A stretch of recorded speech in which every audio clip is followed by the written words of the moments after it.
તો પૂનમના દિવસે માત્ર આ એક વસ્તુ ખાવી જ જોઈએ. આ વખતે ભલે ગમે તે થઈ જાય, પણ વૈશાખ મહિનાની પૂનમના દિવસે માત્ર આ એક વસ્તુ ખાવી જ જોઈએ. જો તમે વૈશાખ મહિનાની આ પૂનમના દિવસે માત્ર આ એક વસ્તુ ખાઈ લેશો તો માતા લક્ષ્મીજીના આશીર્વાદથી તમારા ઘરમાં એટલી બધી સુખ સમૃદ્ધિ આવશે કે તમે તેને સંભાળી નહીં શકો. આવનારી 7 પેઢીઓ પણ બેસીને ખાશે. કારણ કે આ વૈશાખ મહિનાની પૂનમને આપણા હિન્દુ ધર્મમાં ખૂબ જ ખાસ માનવામાં આવે છે. હવે જુઓ, વાત એમ છે કે અમારું કામ ફક્ત સલાહ આપવાનું છે. અમે તો માત્ર સલાહ જ આપી શકીએ છીએ. હવે તમે આને માનો કે ન માનો એ તમારી મરજી છે. પરંતુ હું તમને એક વાત જરૂર કહીશ કે જો તમે અમારી આ વાતને માની લેશો તો તમારો બેડો પાર થઈ જશે. કારણ કે આ વખતે વૈશાખ મહિનાની પૂનમ 150 વર્ષ પછી એક દુર્લભ સંયોગમાં આવી રહી છે. આવી સ્થિતિમાં આ પૂનમનું મહત્ત્વ હિન્દુ ધર્મના લોકો માટે વધુ વધી જાય છે. અને આ વખતે વૈશાખ મહિનાની પૂનમ 12 મે 2025 સોમવારના દિવસે છે. આ પૂનમના દિવસે ભલે તમે પૂજા પાઠ કરો કે ન કરો, પરંતુ આ એક વસ્તુ જરૂર ખાઈ લેજો. ભગવાન વિષ્ણુ અને માતા લક્ષ્મીજીના આશીર્વાદથી તમારા ઘરમાં એટલી સુખ સમૃદ્ધિ આવશે કે તમે તેને સંભાળી નહીં શકો. કારણ કે વૈશાખ મહિનાની પૂનમ ખૂબ જ વિશેષ અને ફળદાયી માનવામાં આવે છે. એટલા માટે આ પૂનમના દિવસે માત્ર આ એક વસ્તુ ખાવાથી જીવનમાં ચાલી રહેલી તમામ સમસ્યાઓમાંથી મુક્તિ મળી જાય છે.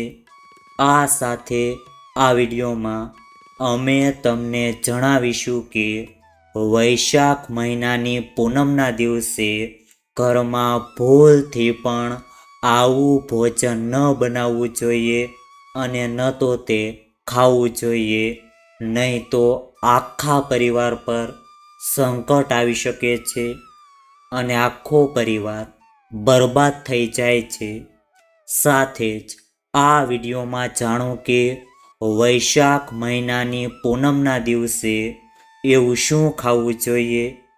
અને આ વિડીયોમાં અમે તમને એ પણ જણાવીશું કે 12 મે 2025 સોમવારના દિવસે એટલે કે વૈશાખ મહિનાની પૂનમના દિવસે ભૂલથી પણ આ 4 કામ ક્યારે ન કરવા, નહીં તો ઘરમાં ગરીબી આવતા વાર નહીં લાગે. પૂનમના દિવસે આ 4 કામ ક્યારે ન કરવા જોઈએ.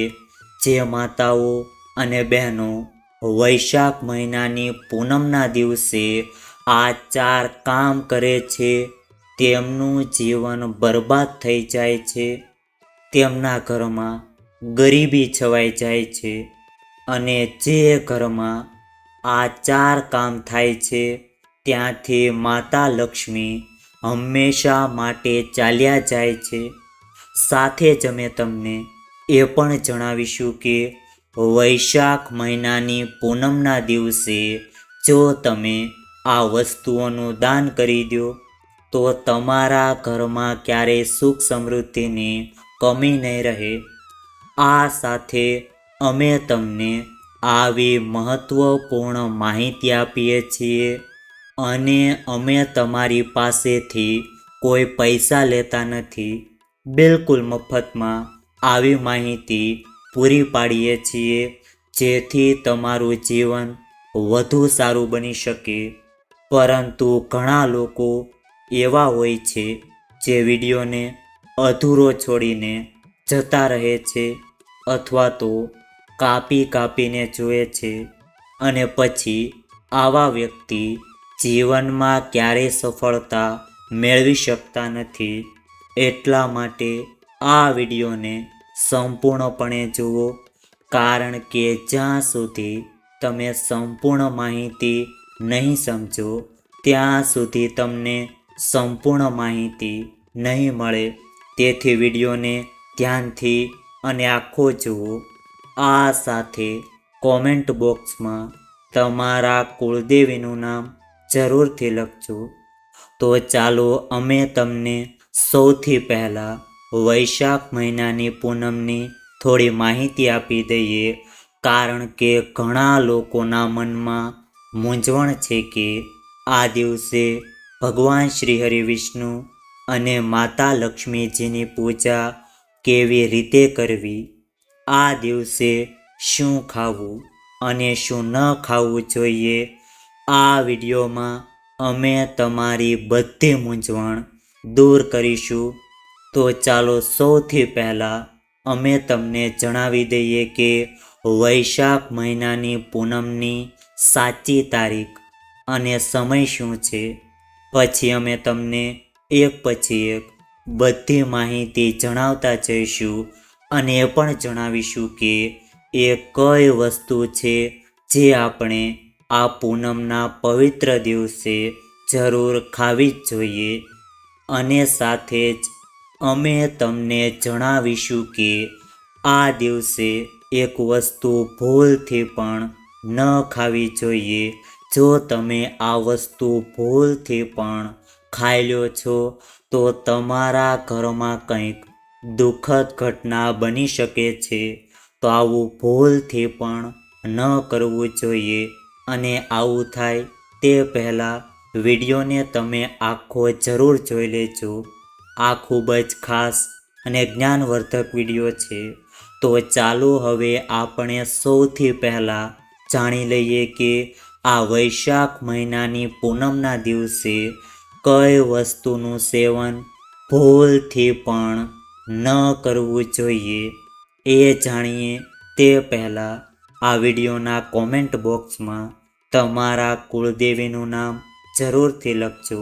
સાથે આ વિડીયોને લાઈક કરજો, ચેનલને પણ જરૂરથી સબસ્ક્રાઈબ કરજો. સૌથી પહેલી વસ્તુ છે જે પૂનમના પવિત્ર દિવસે ભૂલથી પણ ન ખાવી જોઈએ તે છે માંસાહારી ખોરાક.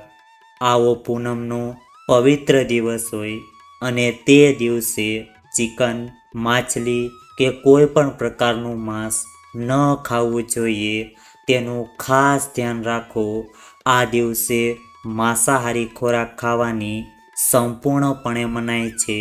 એટલા માટે આ દિવસે ફક્ત સાત્વિક ખોરાક જ ખાવો જોઈએ, જે પવિત્રતા અને ભક્તિનું પ્રતીક છે. બીજી વસ્તુ છે નશા સંબંધિત વસ્તુ.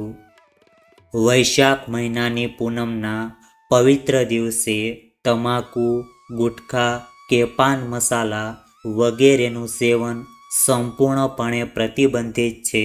આ પદાર્થો શારીરિક અને માનસિક સ્વાસ્થ્ય માટે હાનિકારક છે. તેથી આ દિવસે કોઈ પણ પ્રકારનો નશો ટાળવો જોઈએ, જેથી તમારી ભક્તિ શુદ્ધ રહે. હવે પછીની વસ્તુ છે ડુંગળી અને લસણ. પૂનમના પવિત્ર દિવસે ડુંગળી અને લસણનું સેવન પણ ન કરવું જોઈએ. આ બંને પદાર્થો તામસિક ગુણોથી ભરપૂર છે. શાસ્ત્રોમાં તેમને માંસાહારી ખોરાક સાથે જોડવામાં આવ્યા છે. ડુંગળી અને લસણ ખાવાથી આહારમાં અસંતુલન થાય છે અને ભક્તિમાં અવરોધ ઊભો થઈ શકે છે. તો ચાલો હવે જાણીએ કે વૈશાખ મહિનાની પૂનમના પવિત્ર દિવસે કઈ વસ્તુ ખાવી જોઈએ. તેમાં સૌથી પહેલી વસ્તુ છે જે પૂનમના દિવસે દરેક લોકોએ ખાવી જ જોઈએ, તે છે શ્રીફળનો પ્રસાદ. પૂજા પાઠમાં શ્રીફળનું ખૂબ જ વિશેષ મહત્ત્વ છે. તમામ શુભ કાર્યોમાં તેનો ઉપયોગ કરવામાં આવે છે. આ ઉપરાંત એવી માન્યતા છે કે શ્રીફળને માતા લક્ષ્મી અને ભગવાન વિષ્ણુનું પ્રતીક માનવામાં આવે છે. આવી સ્થિતિમાં પૂનમ જેવા શુભ અને પવિત્ર પર્વ પર શ્રીફળને ભગવાન વિષ્ણુને શ્રદ્ધાપૂર્વક નિયમોનું પાલન કરીને અર્પણ કરવું અને પ્રસાદના રૂપમાં તેની શેષ ખાવી એ વિશેષ રૂપે પુણ્યકારી છે. પુરાણોમાં વર્ણન છે કે પૂનમના દિવસે શ્રીફળને શ્રદ્ધાપૂર્વક નિયમોનું પાલન કરીને ભગવાન વિષ્ણુને અર્પણ કરવાથી અને પ્રસાદ તરીકે તેનું સેવન કરવાથી કુંડળીના દોષો દૂર થાય છે અને ઘરમાં સુખ શાંતિનો વાસ થાય છે. હવે પછીની ખૂબ જ ખાસ અને ખૂબ જ મહત્ત્વપૂર્ણ વસ્તુ છે જે દરેક લોકોએ પૂનમના દિવસે ખાવી જ જોઈએ, તે છે શક્કરિયું. જ્યારે પૂનમ જેવા પવિત્ર દિવસે ભગવાન વિષ્ણુને શક્કરિયું અર્પણ કરીએ છીએ અને પ્રસાદના રૂપમાં તેનું સેવન કરીએ છીએ, ત્યારે તે એક સુંદર સંકેત છે કે આપણું જીવન પણ મીઠું અને સરળ બને. જો પૂનમના પવિત્ર દિવસે તમે આ શક્કરિયું ખાવ છો તો આવા સાધકોનું ભાગ્ય સૂર્યની જેમ ચમકે છે. જીવનમાં મુશ્કેલ સમસ્યાઓનો સામનો કરવો પડતો નથી. આવી સ્થિતિમાં તમારે શ્રદ્ધાપૂર્વક નિયમોનું પાલન કરીને આ પૂનમના દિવસે ભગવાન શ્રી હરિ વિષ્ણુને શક્કરિયાનો ભોગ જરૂર અર્પણ કરવો જ જોઈએ અને પ્રસાદ તરીકે તેનું સેવન પણ કરવું જોઈએ. આમ કરવાથી જીવનમાં સફળતા પ્રાપ્ત થાય છે. હવે પછીની સૌથી મહત્ત્વપૂર્ણ અને ખાસ વસ્તુ છે ગોળ. તેનું સેવન દરેક લોકોએ આ વૈશાખ મહિનાની પૂનમના પવિત્ર દિવસે કરવું જ જોઈએ, કારણ કે ગોળ ભારતીય સંસ્કૃતિમાં મધુરતા, આરોગ્ય અને શુભતાનું પ્રતીક માનવામાં આવે છે. આવી સ્થિતિમાં આ શુભ દિવસે ભગવાન વિષ્ણુને ગોળ અર્પણ કરવો અને તેને પ્રસાદના રૂપમાં ખાવો એ તેમના પ્રત્યેની ભક્તિ દર્શાવે છે. આ ઉપરાંત શાસ્ત્રોમાં જણાવાયું છે કે જે ભક્ત ભગવાન વિષ્ણુને ગોળ અર્પણ કરે છે અને પ્રસાદના રૂપમાં તેનું સેવન કરે છે, તેના જીવનમાં ભૌતિક સુખ સુવિધાઓ પણ જળવાઈ રહે છે. આવી સ્થિતિમાં તમારે પૂનમના દિવસે ભગવાન શ્રી હરિ વિષ્ણુને ગોળનો ભોગ જરૂર અર્પણ કરવો જ જોઈએ અને પ્રસાદના રૂપમાં અવશ્ય ખાવો જ જોઈએ. આમ કરવાથી જીવનમાં હંમેશા મીઠાશ જળવાઈ રહે છે અને પરિવારમાં પરસ્પર પ્રેમ બન્યો રહે છે. હવે પછીની વસ્તુ વિશે જાણીએ તે પહેલાં કોમેન્ટ બોક્સમાં જય મા લક્ષ્મી જરૂરથી લખજો. હવે પછીની વસ્તુ છે જે દરેક લોકોએ પૂનમના દિવસે ખાવી જ જોઈએ, તે છે સફેદ તલ.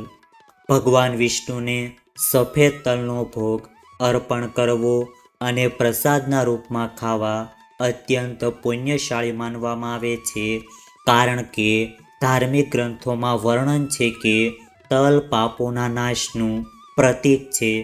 તલ ભલે નાના હોય પરંતુ તેની અસર ખાસ હોય છે. આ ઉપરાંત પૂનમના દિવસે સફેદ તલ અર્પણ કરવા એ પ્રાર્થના કરવા સમાન છે. આમ કરવાથી તમને ભગવાન શ્રી હરિની વિશેષ કૃપા પ્રાપ્ત થશે અને તમારા ઘર અને પરિવારમાં જીવનમાં સકારાત્મક ઉર્જાનો સંચાર થશે, જેનાથી સુખ, શાંતિ અને સમૃદ્ધિ જળવાઈ રહેશે, તેમજ સંબંધોમાં પણ મીઠાશ ઉત્પન્ન થશે. તો ચાલો હવે જાણીએ વૈશાખ મહિનાની પૂનમની સાચી તારીખ અને સમય શું છે. હિન્દુ કેલેન્ડર મુજબ વૈશાખ પૂર્ણિમા 11 મેના રોજ સાંજે 6:55 વાગ્યે શરૂ થશે. તે જ સમયે તે 12 મેના રોજ સાંજે 7:22 વાગ્યે સમાપ્ત થશે. હિન્દુ ધર્મમાં ઉદયા તિથિનું મહત્વ છે.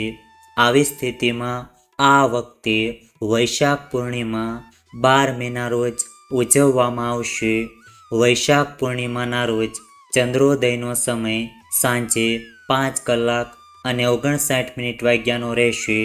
જો આ વિડીયો તમને પસંદ આવ્યો હોય તો વિડીયોને લાઈક કરજો, ચેનલને પણ જરૂરથી સબસ્ક્રાઈબ કરજો અને બાજુમાં આપેલા બેલ આઇકનને પ્રેસ કરીને ઓલ ઉપર સિલેક્ટ કરી લેજો, જેથી તમને વિડીયોની નોટિફિકેશન સૌથી પહેલાં મળતી રહે.